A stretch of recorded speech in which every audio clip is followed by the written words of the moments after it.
Türk milletinin tarihine bakarken belki de dünyada dinlerle en fazla dirsek temasında olan milletlerden biri olduğumuzu görüyoruz. Ama buna rağmen girdiğimiz dinlerin en ateşli savunucusu yine biz Türkler olmuşuz. Hatta bazen kendi kardeşlerimizle bile savaşmışız. Fakat ne kadar din değiştirsek de eski Türk inançlarının izlerini silmek pek de mümkün olmamış. Peki Türklerin tarihine bu kadar etki eden eski inançlar neydi? Araştırmacılar bu konuda birçok teori geliştirmiş ama en çok tartışılan konu şu: Türklerin eski dini şamanizm miydi? Yoksa şamanizm bir din değil, bir kültür müydü? Şaman kelimesinin etimolojisi üzerine yapılan araştırmalar oldukça yoğun. Şaman aslında Tunguzcadan Rusça'ya geçerek Batı dünyasına ulaşan bir terim. Ama daha da ilginç olanı bu kelimenin aslen Sanskritçe kökenli olduğu düşünülüyor. Hatta Hint-Avrupa dillerindeki Toharca ve Sokça örnekleri de bu görüşü destekliyor. Mesela Toharca'daki samane kelimesi Budist rahiplerini tanımlarken Sokça'daki şaman ise benzer bir anlam taşıyor. Bu da kelimenin Hint-Avrupa kökenli olabileceği ihtimalini güçlendiriyor. Ancak bir noktada da şamanlık inancının güneyden kuzeye yani Budizmin etkisiyle yayıldığı görülüyor. Ayrıca Tunguzların komşuları olan Sahalar üzerinde de etkileri olduğu unutulmamalı. Bir başka ilginç konuysa eski Türk topluluklarında şamanlık benzeri bir inançla ilgili kesin bir kayıt bulunmaması. Altay Türkleri şaman anlamında kam kelimesini kullanıyorlar ve bu kelime 5. yüzyıldan beri var. Hatta Avrupa'da hüküm süren Hunlar zamanında da Atakam ve Eşkam gibi kişilerden bahsedilir. Yani Avrupa Hunları da din adamlarına kam diyordu. Eğer eski Türklerde şamanlık olsaydı bu konuda Roma ve Germen yazarlarının Hunların dini ritüelleriyle ilgili daha farklı bilgiler vermeleri gerekirdi. Ama tam tersine bu yazarlar Hunların dini törenleri hakkında hiçbir dini törenleri yoktu diyerek şamanik ritüellerden hiç bahsetmiyorlar. Şamanlık teriminin kökeni hala tartışmalı bir konu olsa da Roma ve Germen kaynaklarında eski Türklerde şamanlığa dair doğrudan bir kanıt bulunmadığı açıkça görülmekte. Orta Asya'da hükümdar aileleri Budizmle yakın ilişkiler kurmuş olsa da Tabgaçlarda şamanlıkla ilgili bir iz bulunmamaktadır. Hatta hem Budizmi hem de Maniheizmi kabul eden Uygurlarda bile şamanlığa dair bir kanıt yoktur. Uygurlarda kam kelimesi de din anlamında değil, büyücü ya da sihirbaz anlamında kullanılmıştır. Kaşgarlı Mahmut da kam kelimesini kahin olarak açıklamıştır. Bu anlam o dönemki Müslüman Türkler arasında da yaygın şekilde kullanılıyordu. Yusuf Has Hacip, kamları otacılar olarak çevirmiştir ve onların faydalı insanlar olduklarını belirtir. Otacılar, otçular, doktorlar yani tedavi eden kişiler anlamında kullanılır.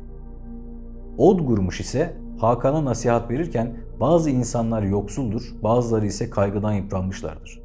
Bunların tedavisi, dertlerin ilacı sendedir. Bunları iyileştir, bunların kamı ol demektedir. Türk boyları arasında din adamları için farklı adlandırmalar var. Mesela Kazaklar ve Kırgızlar kam yerine Bahtsi, eski Kartuklar ise Sagun kelimesini kullanırlarmış. Baksı kelimesi ise muhtemelen Budizm sayesinde Türkler arasında yabancı bir kelime olarak yerleşmiştir. Türkmenlerde baksı ya da bakşı terimi saz şairi anlamında da kullanılır. Altaylılar ve Tuvalılar ise hala kam kelimesini kullanmakta. Saha Türklerinde erkek kam oyun, kadın kam ise udagan olarak adlandırılır. Moğolca'da erkek kama bö ya da böge, kadın kama ise udagan denir. Çuvaşlarda bu kelime yum olarak kullanılır. Müslüman Türkler kam kelimesini zamanla unutmuşlar ve şaman kelimesi Türkler arasında bilinmemektedir. 18. yüzyılın sonlarına doğru Türkçe'ye giren şaman terimi aslında Türkler için yabancı bir kavramdır. Orhun kitabelerinde de kam ya da şaman kelimeleri hiçbir şekilde geçmez. Dolayısıyla mevcut eski yazıtlar ve kaynaklar dikkate alındığında eski Türklerin şaman olduğu sonucuna net olarak varamıyoruz. Farklı kaynaklar, özellikle Çin kaynakları bu konuda daha dikkate alınmak durumunda kalıyor. Ancak burada yine dikkatli yaklaşmak gerekiyor. Net kanıtlar olmasa da şamanizm inancı taşıyan topluluklarla iç içe yaşayan bir coğrafyadan bahsediyoruz. Dolayısıyla birbirlerinden etkilenme ya da bazı Türk topluluklarının bu inancı taşıması tabii olarak görülebilir. Şamanizmle ilgili yayınların sayısının giderek artması bu konuda akademik bir ilginin de hızla büyüdüğünü gösteriyor. Bu bir zamanlar tamamen kaybolmuş ya da politik nedenlerle yasaklanmış olan bir kültürel olgunun günümüzde yeniden hayata dönmesiyle paralel bir gelişme.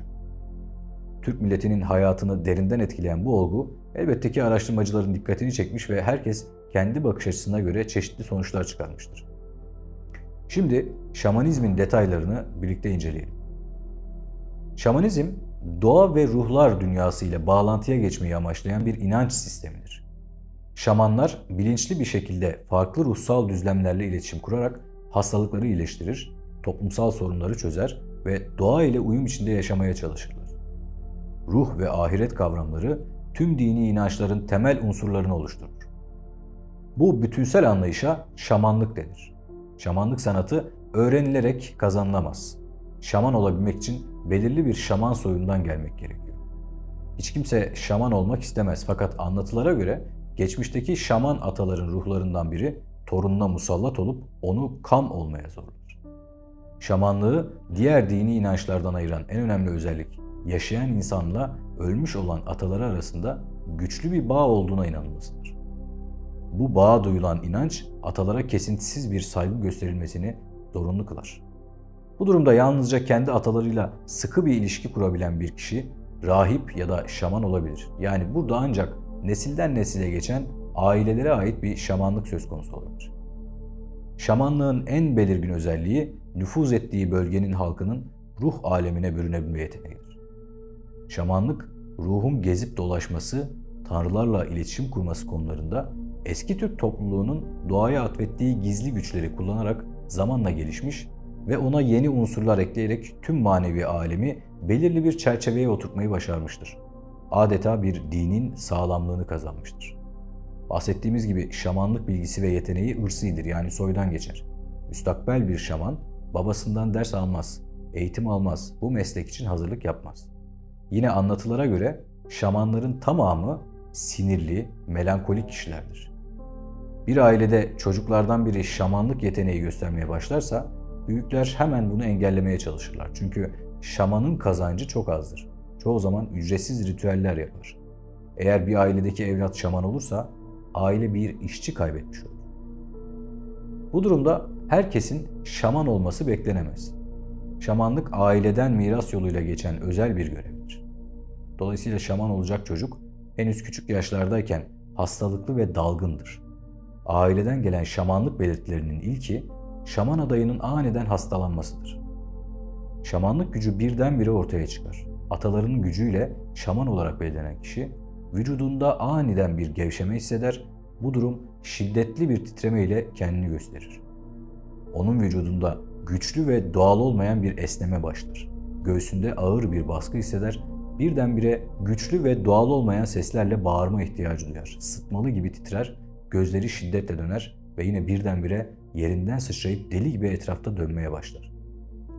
En sonunda ter içinde yere yuvarlanır ve saralı çırpınmalarla kramp içinde kıvranır. Vücudunun herhangi bir yerinde duyusal bir kayıp olur. Eline ne geçerse hemen yakalar ve yutmaya çalışır. Zarar verici şeyleri yutması dahi ona zarar vermez. Bir süre sonra yuttuğu nesneleri olduğu gibi geri çıkarır. Bu acılı durumlar bir süre devam eder. Sonunda bir gün davulunu alıp çalmaya başlar ve yavaşça sakinleşip kendine gelir. Tabii bunlar çeşitli anlatımlardan ve kaynaklardan elde edilen bilgiler. Şamanlık görevinden kaçan kişi ise sonunda ya delirme noktasına gelir ya da genç yaşta ölür.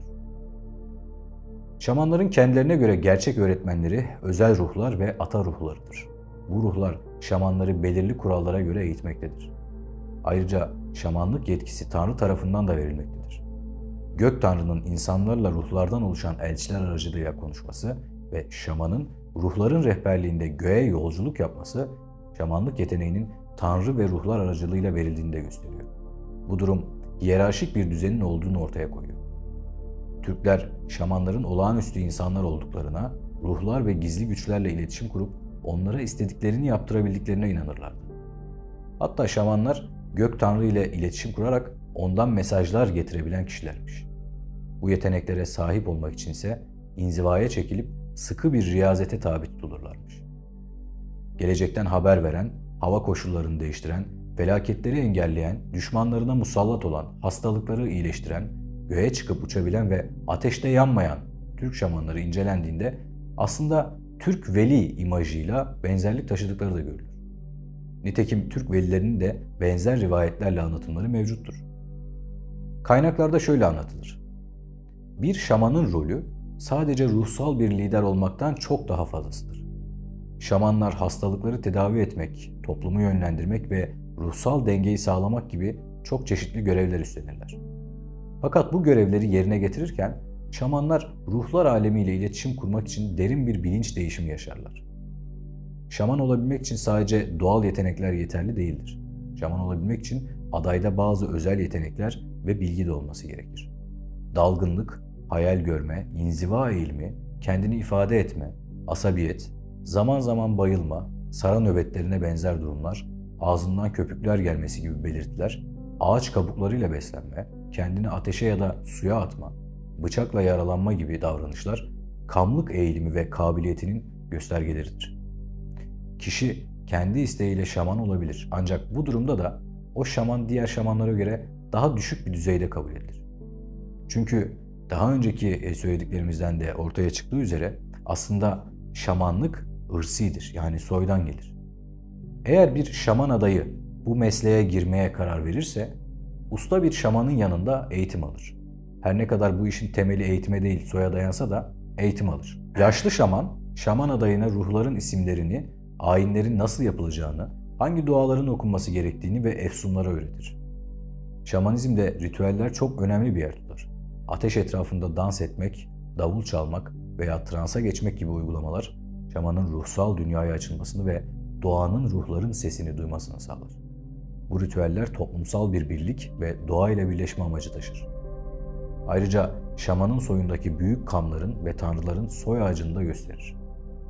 Ardından genç şamanın bütün yakınları bir araya gelip Kam Bakşı Toy adı verilen bir ayin yaparlar. Bu ayini yaşlı şamanın gözetiminde genç şaman gerçekleştirir. Böylece genç şaman gerçek bir kam olarak ayin yapma yetkisini kazanır. Hazırlık ve deneme aşamasını başarıyla tamamlayanlar özel bir törenle bu mesleğe kabul edilir. Şamanlığa seçilen kişi eğer ataların isteğine karşı gelir ve şamanlık yapmak istemezse korkunç acılara katlanmak zorunda kalır veya delirebilir. Kısa sürede hayatına son verebilir ya da hastalığının artması nedeniyle ölür. Şamanizmdeki rahipler yani kamlar kendilerine ait özel kıyafetlere sahiptir. Her kamın kendine özgü bir cübbesi, külahı, davulu ve maskesi bulunur. Cübbe ve davulun nasıl olması gerektiği kamın hizmet ettiği ruh tarafından belirlenir. Şamanizmdeki rahipler yani kamlar kendilerine ait özel kıyafetlere sahiptir. Her kamın kendine özgü bir cübbesi, külahı, davulu ve maskesi bulunur. Cübbe ve davulun nasıl olması gerektiği kamın hizmet ettiği ruh tarafından belirlenir.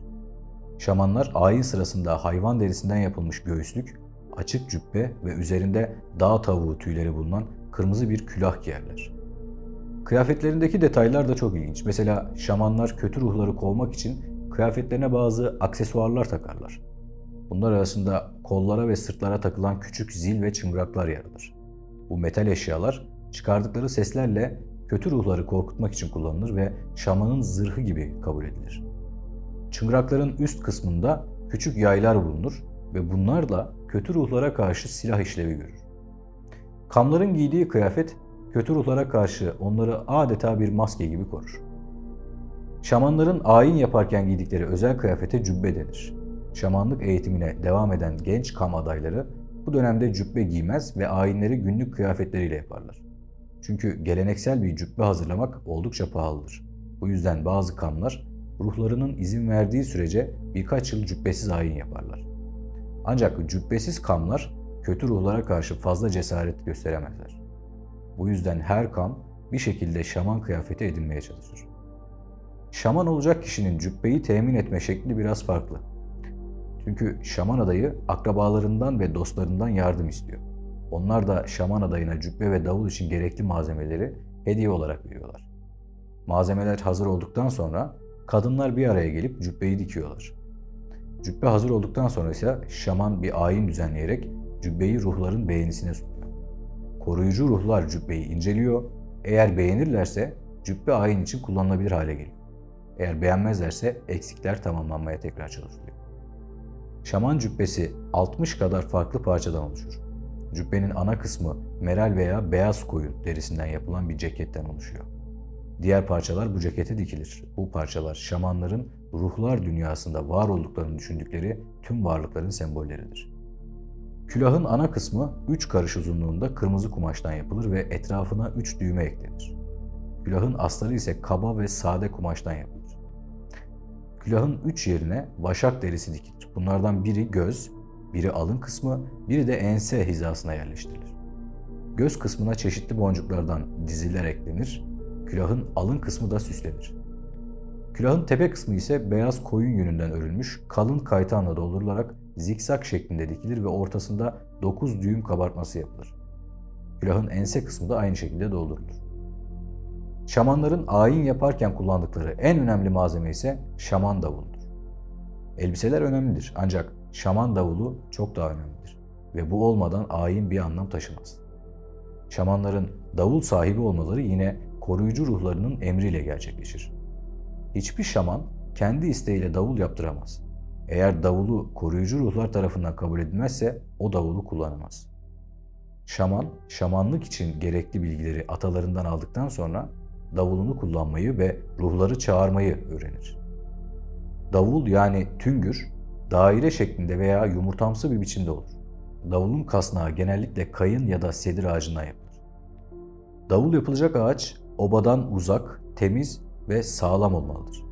Ancak daha ilginci, daha önce insan ve hayvan dokunmamış olmalıdır. Davul yapıldıktan sonra ardıç ağacı yakılarak tütsülenir, ruhlara şarap serpilir ve saçı yapılır. Davulun derisi ise genellikle geyik ya da dağ keçisindendir. Davulun iç kısmında tahta kenarın uzunluğu boyunca bir değnek şeklinde sap vardır. Bu sap kollarını açmış bir insan şeklinde olur ve buna tüngür asi denir. Sap üzerinde birçok demir parçası ve levha bulunur. Davulun tokmağı da davul ve cübbe gibi özel bir törenle hazırlanır. Tokmak, kayın ağacından ya da geyik boynuzundan yapılır. Şaman, davulu sol eliyle sapın ortasından tutar, sağ eline de orbu adı verilen tokmağı alır. Tokmak ağaçtan yapılmış olup bazen oldukça ustaca oyulmuştur. Tokmağın üzeri boğuk ses çıkarması için keçe ile ve kıllı hayvan derisiyle yani samur, kakın veya tavşan derisiyle kaplanır. Bunlar davul sallanırken güçlü bir ses çıkarır. Ayrıca sapa kırmızı ve mavi renklerde atalar tarafından kutsanmış şeritler eklenir. Davul derisinin hem iç hem de dış kısmında kırmızı ve beyaz şekiller bulunur. Bu şekiller şamanist dünya görüşünü ve kurban merasimlerini temsil eder. Resimler yerdeki bazı varlıklar ile gökteki efsanevi varlıklara aittir. Sağda ay, solda güneş, onların üzerinde ise birçok yıldız bulunur. Ayrıca ülgenin kızlarını tasvir eden resimler, kuş, geyik, at, ağaç gibi figürlerle yer alır. Ayin yapılan bir sahne de davulun üzerinde resmedilmiştir. Burada Ülgen ise göğün 16. katında yaşayan Kayra Han'ın oğludur. Türk mitolojisinde Türklerin iyilik tanrısıdır. Her davul şamanın ölümünden sonra ormana götürülüp parçalanır ve bir ağacın dalına asılır. Şamanın bedeni de bu ağacın yanına gömülür. Şamanın cenazesi sırasında özel bir ayin yapılmaz, ilahiler de okunmaz. Şamanlar genellikle obadan ve yollardan uzak, hayvanların ulaşamayacağı tepelere gömülür. Şamanların geleneksel Türk dini içinde bir yeri vardır ancak bu yer sınırlıdır. Şamanların temel görevi ruhlarla iletişim kurmaktır ancak bu belirli bir yetenek ve kabiliyete sahip olan kişilerin başarabileceği bir şeydir. Şamanların tanrı veya tanrılar ile insanlar ve ruhlar arasında aracılık yapma yeteneğine sahip olduğuna inanılır. Toplumda ölüm ve hastalık gibi kötü olaylar genellikle kötü ruhların işi olarak kabul edilir. Ve şamanlar vecd tekniği sayesinde ruhları kontrol altına alabilir, ölülerle veya doğa ruhlarıyla iletişim kurabilir, ateşi kontrol edebilir, hastalara şifa verebilir, ruhları çalınan kişileri iyileştirebilir, dertlilerin dilek ve şikayetlerini dinleyip onları gök tanrı ve diğer kutsal varlıklarla iletişime sokabilirler. Peki bu vecd tekniği nedir? Şamanlardaki vecd tekniği bir kişinin ruhsal veya manevi bir deneyime girmesini sağlamak için kullanılan bir yöntem. Bu teknik şamanların ruhsal yolculuklarına çıkarken veya bir tür trans haline geçerken başvurdukları bir uygulama. Vecd, Arapçadan türetilen bir terim olup derin bir coşku veya ruhsal aşırılık anlamına gelir. Şamanlar vecd haline geçmek için çeşitli araçlar kullanırlar. Örneğin birincisi müzik ve ritüellerdir. Şamanlar genellikle davul çalarak veya ses çıkaran diğer müzik aletleriyle trans haline girmeyi amaçlar. Bu müzik beynin belli frekanslarını uyararak kişiyi transa sokar. İkincisi dans. Hareketler ve danslar da şamanın ruhsal olarak bir yerlere gitmesini sağlayan bir araçtır. Bu danslar bazen saatlerce sürebilir ve şamanın bedenini ve ruhunu bir noktada transa sokar. Üçüncüsü ise nefes teknikleri. Nefes kontrolü ve hızlandırma, zihni boşaltarak kişinin ruhsal bir deneyime geçmesini sağlayabilir. Ve sonuncusuysa bitkisel maddeler. Bazı şamanlar bitkisel veya halüsinasyon oluşturacak maddeler kullanarak vecd haline girmeyi tercih ederler. Bu maddeler zihinsel ve ruhsal olarak farklı bir deneyim yaşanmasına yol açabilir. Vecd hali, şamanın bir tür ruh yolculuğu yapmasına ve ruhsal dünyada rehberlik almasına olanak tanır. Bu tür deneyimler, şamanın topluluğuna manevi rehberlik sağlama amacını güder. Vecd haline geçen bir şaman, genellikle doğa ile daha derin bir bağ kurduğuna ve bilinç dışı dünyaya daha yakın olduğuna inanır. Ancak şamanlar toplumsal hayatın ve hatta toplumun dini yaşamının tümünü kontrol edemezler. Şamana genellikle kısırlık veya zor doğum gibi ruhlarla temasa geçilmesi gereken durumlarda başvurulur. Ayrıca şamanlar cenaze törenlerinde ölen kişinin ruhunun geri dönmesini engellemek amacıyla çağrılabilir. Yeni evlenen çiftleri kötü ruhlardan korumak için düğünlerde de yer alabilirler. En önemli görevlerinden biri ise hastalık durumlarında başvurulmasıdır. Anlatılara göre yeryüzündeki kötü ruhlar insan vücuduna girerek ya iç organlarını yiyip insanı hasta eder ya da ruhu çalıp yer altına götürerek kişiyi hasta hale getirir. İlk durumda şaman bu kötü ruhla anlaşmaya çalışır ve bazen ruhu bir hayvana girmeye ikna ederek hastayı iyileştirir. İkinci durumda ise şaman yeraltı dünyasına iner, kişinin ruhunu çalan kötü ruhları bulur, onlarla pazarlık yapar ve ruhu geri getirir. Burada şamanların kötü ruhlarla anlaşarak hastaları iyileştirmeye çalıştıkları görülür. Şamanlar genellikle hastalıklar, felaketler, aile hastalıkları, ölümler ya da hayvan hastalıkları gibi zorunlu durumlarla karşılaşıldığında çağrılır. Şaman geldiğinde önce atalarından felaketin sebebini anlamak için kısa bir ayin yapar. Ayin sonrası ne yapılması gerektiğini açıklar. Şamanlar atalardan aldıkları ilham ve güçle ruhların tabiatını, hangi tür kurbandan hoşlandıklarını, nelerden memnun olduklarını bilirlerdi. İyi ruhların insanlar için faydalı yönlerini korumaya çalışırken, kötü ruhların zararlarını engellemeye çalışırlardı. Şamanist Türk boylarının ayinlerini iki şekilde sınıflandırmak mümkün. Birincisi, belirli zamanlarda yapılması gereken düzenli ayinler ve ikincisi, tesadüfi olaylar nedeniyle yapılan özel ayinler. Bazı şamanlarsa kabilelerinin öğütçüsü olarak görev yapar. Yani bilge rolü de vardır. Bu şamanın ruhsal gelişimini gösterir. Eski Türk dini cinlere, ruhlara emir veren ve sihri bir inanç sistemi olarak bilinen şamanizm ve şamanlık konusunu sıkça tartışır. Şamanizm genellikle ruhi hastalıkların tedavisinde kullanılsa da bir din olarak kabul edilmez. Eski Türklerde din, kainatın hakimi ve yaratıcısı olan yüce bir varlığa inanma biçiminde şekillenmiş ve bu yüce varlık Tengri olarak adlandırılmıştır. Türklerin dini ise Gök Tanrı dini olarak bilinir. Şamanizm ise Gök Tanrı dini içerisinde yer alan bir sihirsel sistem ya da kültürdür.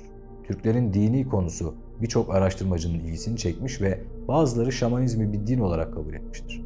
Bunun yanı sıra Türkler Budizm, Maniheizm, Hristiyanlık, Müslümanlık ve Yahudilik gibi dinlere de girmiş ve bazı dinlerin etkisi altında kalmışlardır. Sonuç olarak şamanizm Türk kültüründe önemli bir yere sahiptir. Kendi yöntem ve teknikleriyle Orta Asya ve Sibirya'da da yaygın olarak uygulanmış ve günümüzde etkileri hala sürmektedir. Anadolu'da ise şamanizmin izlerini örf, adet, gelenek ve göreneklerimizde görmek mümkündür. Ancak bu etkilere bakarak şamanizmin bir din olarak kabul edilmesi gerektiği anlamı çıkarılmamalıdır. Aksine şamanizmin dini hayatın bir parçası olarak devam etmesi, kültürel bir miras olarak değerlendirilebilir. Ayrıca farklı coğrafyalarda şamanizm bir sistem olarak kabul görse de bu durumun Anadolu coğrafyasındaki kabulünü zorunlu kılmadığını unutmamak gerekir. Şamanizm bugün hala birçok yerli kültürde ve modern bireyler tarafından bilinçli ya da bilinçsiz şekilde yaşatılmakta. Doğa ile bağlantı kurma, kişisel keşif ve şifa arayışı şamanizmi sadece geçmişin bir parçası yapmaz. Hala günümüzde Stresle başa çıkmak ve içsel dengeyi bulmak isteyenler için şamanik ritüeller ve terapiler popüler hale gelmiştir. Çünkü şamanizm sadece bir inanç sistemi değil, aynı zamanda bireysel bir keşif yolculuğudur. Ruhsal ve zihinsel açıdan kişiyi dönüştüren deneyimler, şamanların kullandığı bitkiler ve ritüeller ile başlar. Bu deneyimler insanın bilinçaltına inmesine ve yaşam amacını bulmasına yardımcı olabilir denilmektedir.